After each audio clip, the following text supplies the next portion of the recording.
Hello everybody, I hope you're keeping safe and sound during these testing times. Today we're going to do a review of the book The Forest of Enchantments. Yes, we did the first part a while back. Today we're going to proceed the story a little further and tell you what happens next after Ram, Sita and Lakshman leave for Ayodhya, and immediately after we learned that Dashrath just left in that moment because he could not bear that pain, agony and stress, the pain of withdrawal from Ram. And in that very moment when his chariot was heading to the forests, Dashrath, in that state, he just passed away in that mud and dust all over.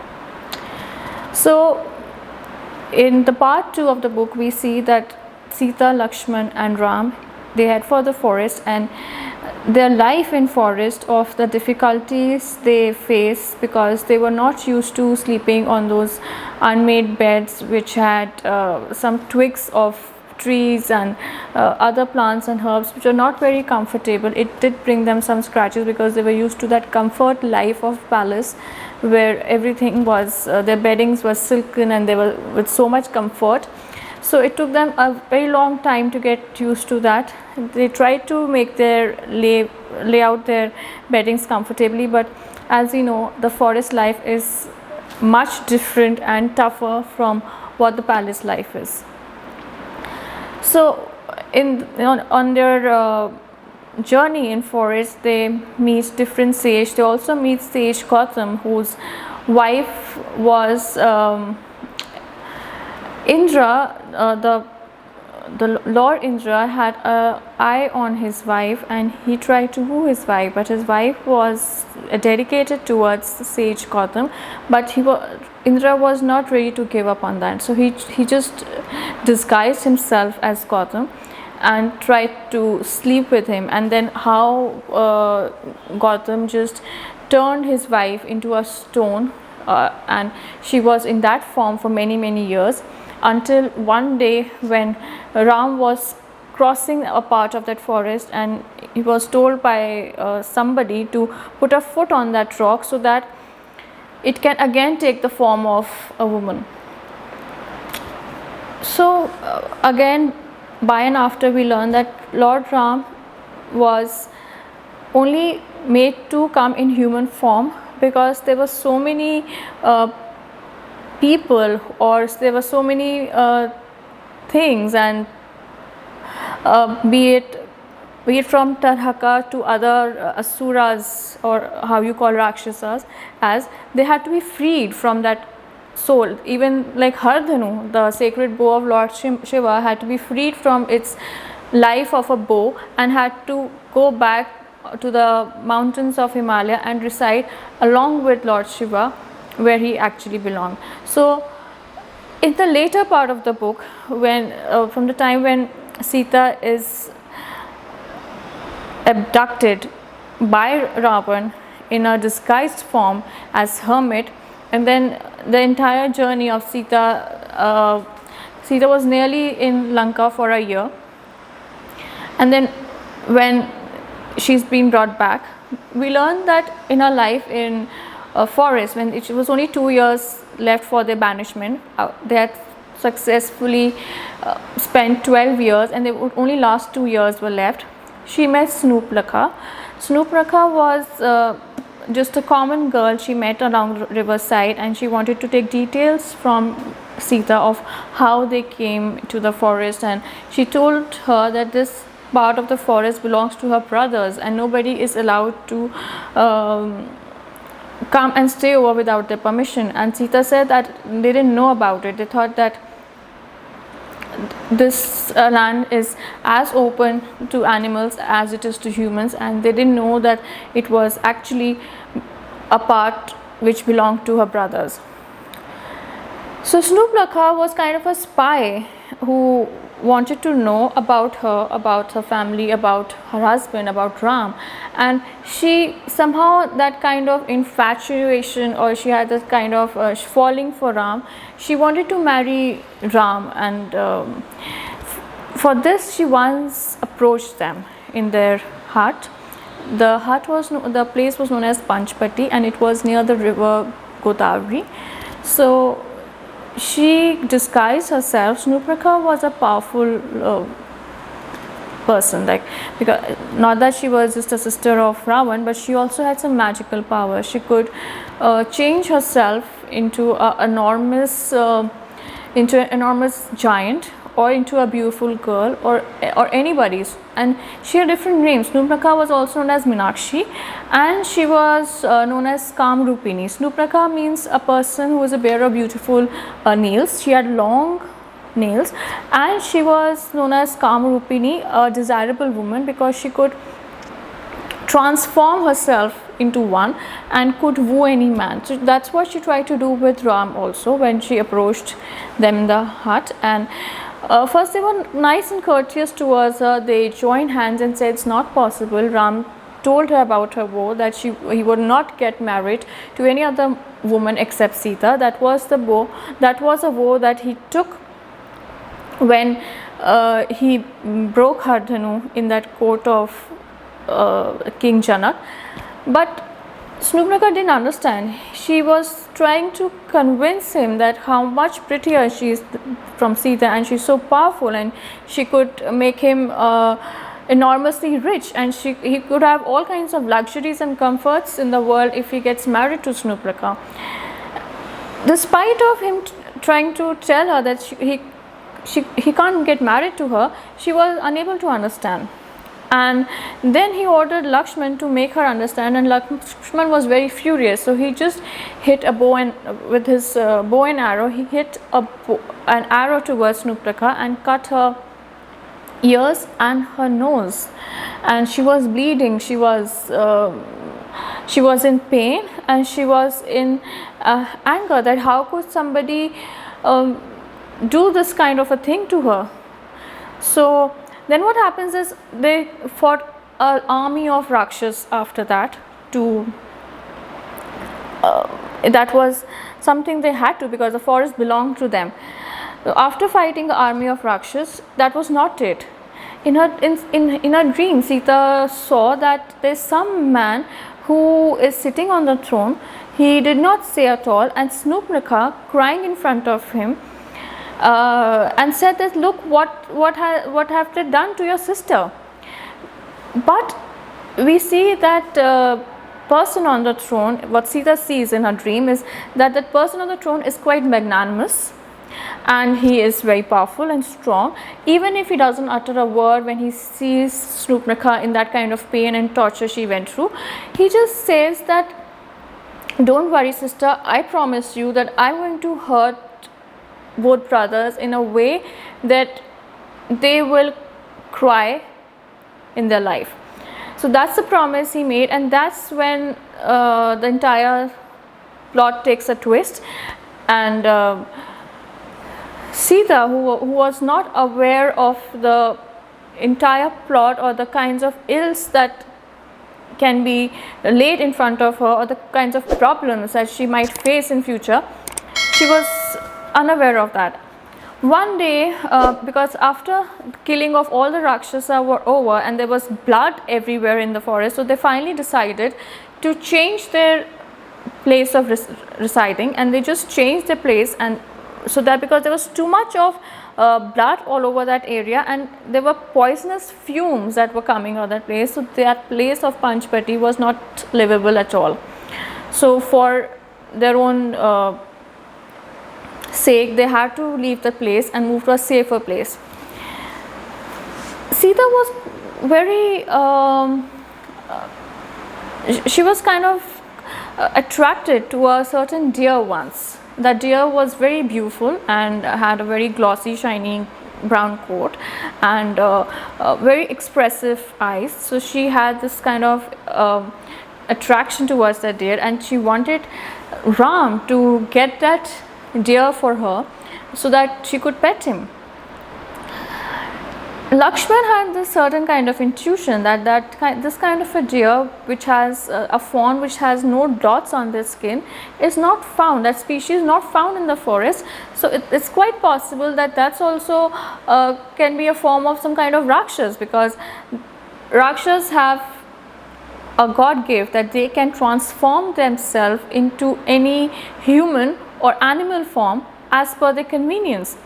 But Sita was unable to take it, because as such she was going through that agony of not bearing children, because as per Ram, they didn't want to have children until they were in comforts to have children, until he could give his children that kind of comforts or that kind of training or that kind of education that a prince is capable of.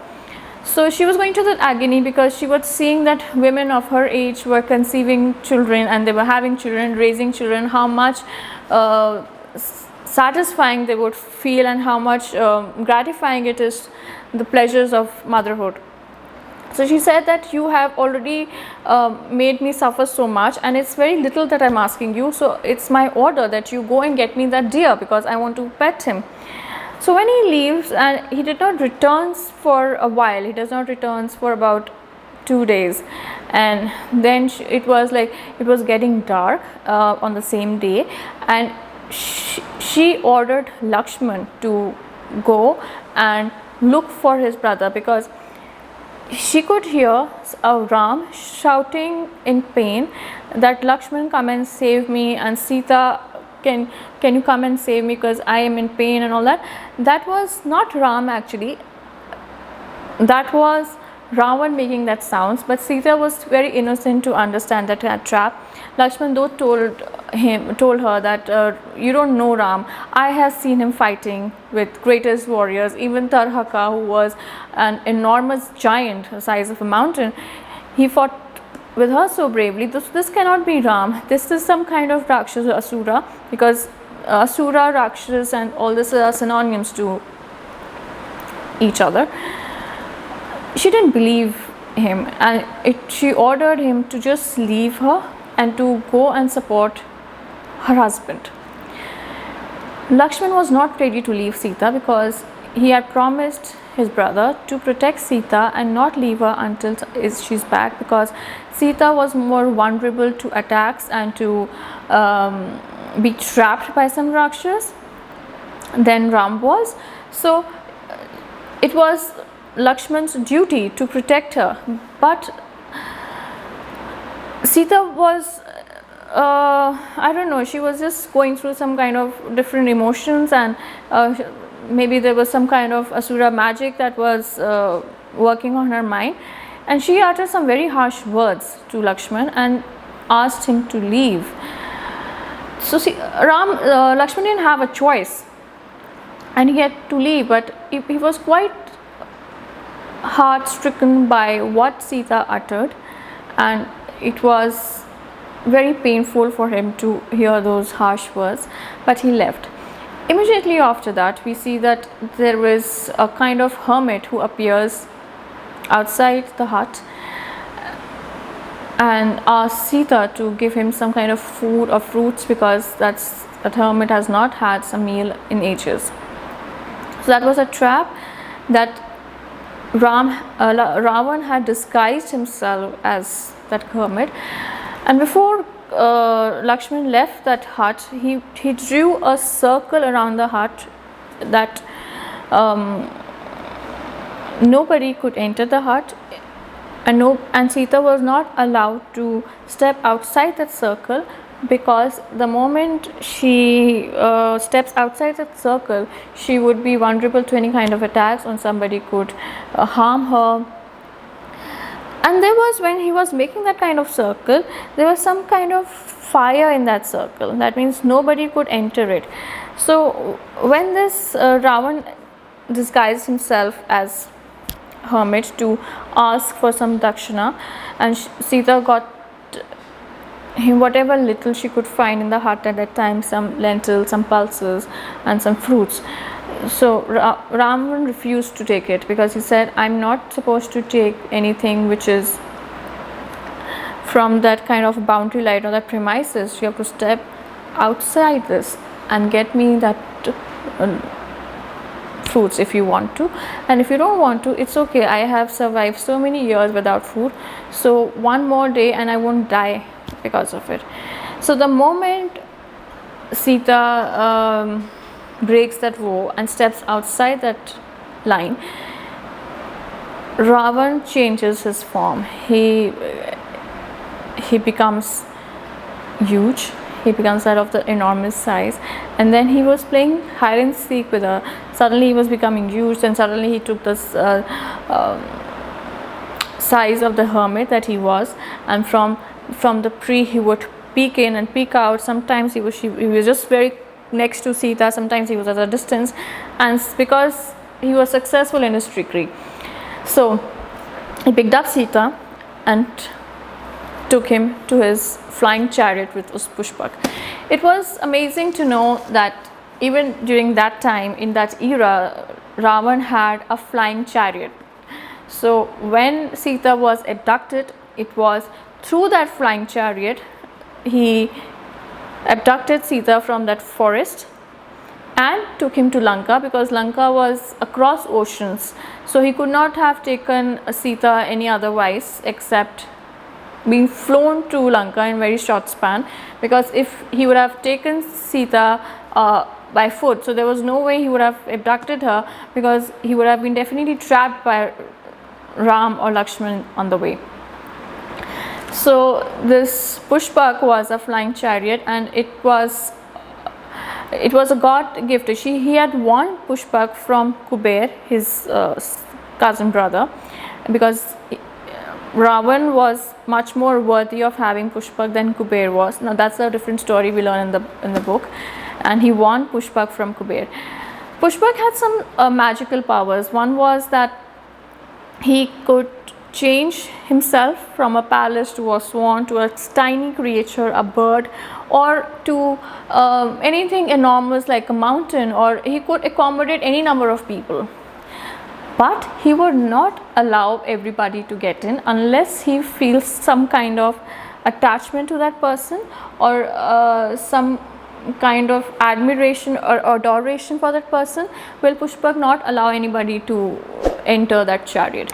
Because Ravan had won Pushpak from Kuber, so he had some kind of respect or some kind of adoration for Ravan, and that's why he would allow Ravan to get into that and give him any kind of directions and fly anywhere in the world whenever he wishes to. So that's how he took Sita to Lanka.